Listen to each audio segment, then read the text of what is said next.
La lettre F, chapitre 13. Voilà 2 fois que je l'avais échappé belle après avoir frôlé des policiers.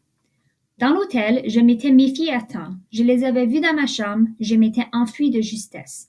Cette fois, trop concentrée, ne regardant plus que ma victime, je ne m'étais pas rendu compte qu'il y avait d'autres gens dans cette rue sombre. Le danger aiguise les sens et j'avais eu la présence d'esprit de détourner l'attention de l'agent en affirmant que le pauvre passant était un F. Diable, que de sensations! J'en frissonnais encore. J'étais aussi en proie à des sentiments contradictoires.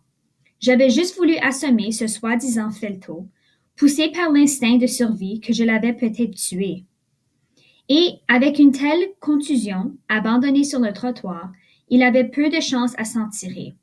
L'agent de police avait déjà dû avertir les services des éboueurs et on se débarrasserait du corps avec ce grand F rouge sur le front dans un camion broyeur. Personne n'avait pris la peine de vérifier l'identité de ma victime. On s'était fié à ma parole. J'étais devenue semblable aux autres, tous convaincus de la nécessité d'éliminer les F. J'étais au bout de mes ressources, rongée par le désespoir. Alors, qu'est-ce que cela pouvait bien me faire que les gens vivent ou meurent? Si je me sentais mal à l'aise, si j'avais eu honte, c'était par réflexe. La nouveauté du geste, le contact humain. Le fait d'avoir essayé d'obtenir ce que je voulais directement par un acte individuel, sans passer par aucun ministère. Ce n'était pas un geste dont je pouvais être fière. Il n'y avait rien d'honorable à voler. S'attaquer à un inconnu, à un simple passant, pour lui ravir son portefeuille, c'est plutôt lamentable, méprisable. Le tuer, c'est encore plus repoussant. En dépit de tout, je sentais monter en moi des bouffées d'adrénaline. J'avais agi de moi-même. Grâce à l'agente de sécurité, j'avais même reçu quelques billets. Le kidam ne portait pas grand-chose sur lui, mais ça me permettrait de tenir encore quelques jours. Ce n'était pas le plus important. L'essentiel, c'était d'avoir agi. Depuis ma naissance, l'État s'était occupé de moi. Tous les services possibles, je les avais eus à ma disposition. Un jouet quand j'étais enfant, les cours qui répondaient à mes aptitudes, une compagne à l'occasion, un travail, un voyage, je n'avais eu qu'à demander. Il suffisait de se montrer bon citoyen, ne pas dévier, ne pas prendre de risques, ne pas se démarquer, ne pas se distinguer. Demander la permission, respecter les institutions, suivre les directives, se plier au règlement, avoir une fiche de route irréprochable. Ce qui est bien, c'est ce qui est autorisé. Ce qui est mal, c'est ce qui est interdit. La société avait toujours été pour moi une serre chaude, où je n'avais pas eu à bouger. Cette fois, je venais de briser ma coquille. J'avais agi, seul, sans l'avis d'un expert, sans l'appui d'un ordinateur, sans que cela soit porté à aucun dossier d'aucun ministère. L'histoire de la médaille ne me préoccupait pas, sachant que ces choses prennent des mois et des années à être réglées. J'avais agi. J'avais été mal à l'aise au début, mais là, je jubilais. Je me sentais libre, libérée de mes propres chaînes. Bonjour, Monsieur Fesneau. Ça y est, j'ai fermé les yeux, attendre. Le coup n'est pas venu. J'ai décidé de réagir, de riposter, de me battre. Ça aussi, c'était un réflexe nouveau. Pardon? Serge Fesneau, n'est-ce pas? Oui, oui, je te reconnais. Il parlait bas.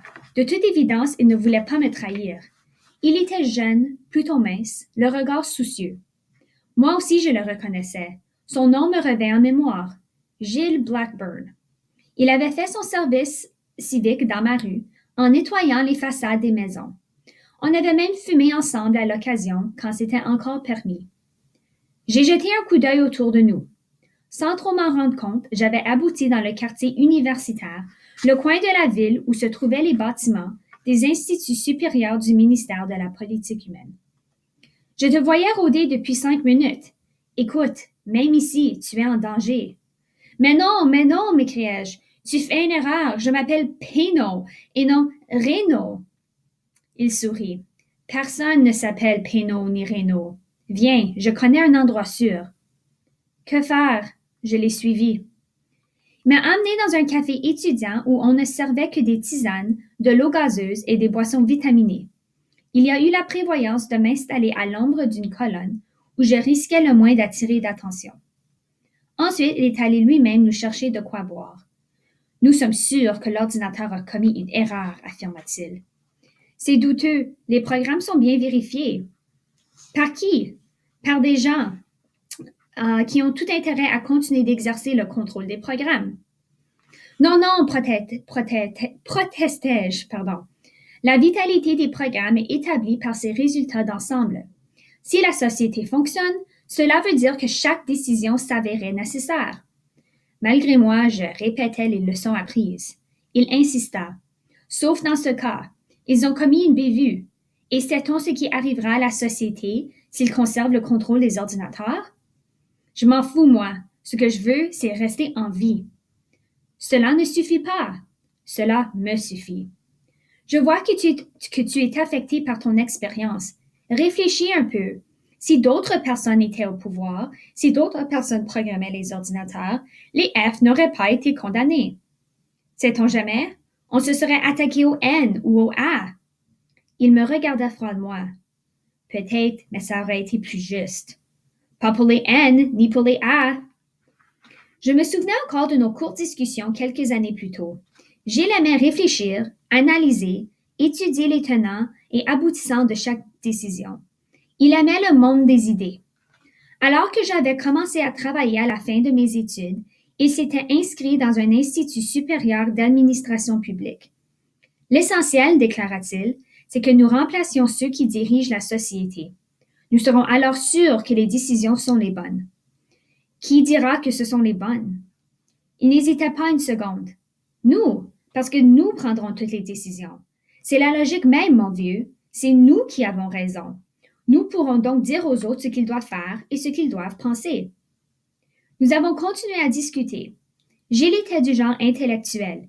Il aimait qu'on ne soit pas d'accord avec lui. Il adorait les débats qui lui fournissaient l'occasion de briller, de s'imposer. Il devait quand même me trouver décevant, vu que je ne voulais pas jouer son jeu. J'entrevoyais d'autres solutions. Ne plus être gouverné, dirigé, policé. Pouvoir agir librement, chacun à sa façon. C'était encore confus dans ma tête.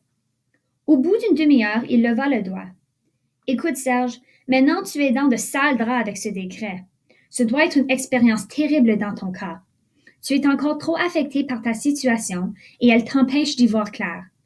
Je vois ce que je vois. Ce n'est pas assez. Il faut voir ce qui pourrait être possible. Viens, je te conduirai à une réunion qui pourrait être le signal de ton salut. Où ça? Quelle réunion? Avec qui? J'avais lu que parfois des groupes de gens piégeaient des F et les menaient dans des endroits privés où ils étaient exécutés en public. Je ne soupçonnais pas Gilles d'une telle hypocrisie, mais je me tenais sur mes gardes. Viens, tu comprendras. Il aurait pu me tuer en me rencontrant et il ne l'avait pas fait. Je pouvais lui faire confiance. Je l'ai suivi.